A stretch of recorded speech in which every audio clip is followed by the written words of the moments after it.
बोलो शंकर भगवान की जय। प्रेम से बोलो डमरू वाले बाबा की जय। बसीना मोरे नगरी ओ भोले बाबा, बसीना मोरे नगरी ओ भोले बाबा, बसीना मोरे नगरी ओ भोले बाबा।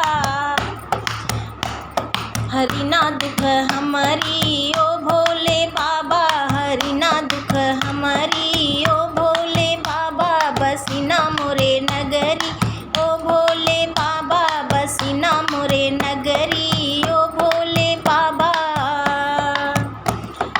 गंगा के तीरे जाइब जल भरी लाइबी, गंगा के तीरे जाइब जल भरी लाइबी। हरी हरे बोल के बाबा पे चढ़ाइब, हरी हरे बोल के बाबा पे चढ़ाइब। बाबा के चढ़ाइब हो भोला पे चढ़ाइब, बाबा पे चढ़ाइब हो भोला पे चढ़ाइब। पियाइब भांग रगरी ओ भोले बाबा, पियाइब भांग रगरी ओ भोले बाबा। बसीना मोरे नगरी ओ भोले बाबा, बसीना मोरे नगरी ओ भोले बाबा।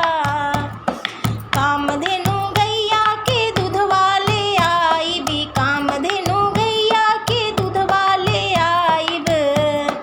दोनों हाथ जोड़ करे भोला पे चढ़ाइब, दोनों हाथ जोड़ के रे भोला पे चढ़ाइब। कामधेनु गैया के दूध वाले आइब, कामधेनु गैया के दूध वाले आइब। दोनों हाथ जोड़ के भोला पे चढ़ाइब, दोनों हाथ जोड़ के भोला पे चढ़ाइब।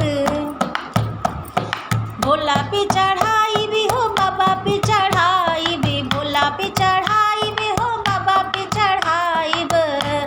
ढरकाइब भर गगरी ओ भोले बाबा, ढरकाइब भर गगरी ओ भोले बाबा। बसीना मोरे नगरी ओ भोले बाबा, बसीना मोरे नगरी ओ भोले बाबा। खुश हो के बाबा देहब आशीर्वाद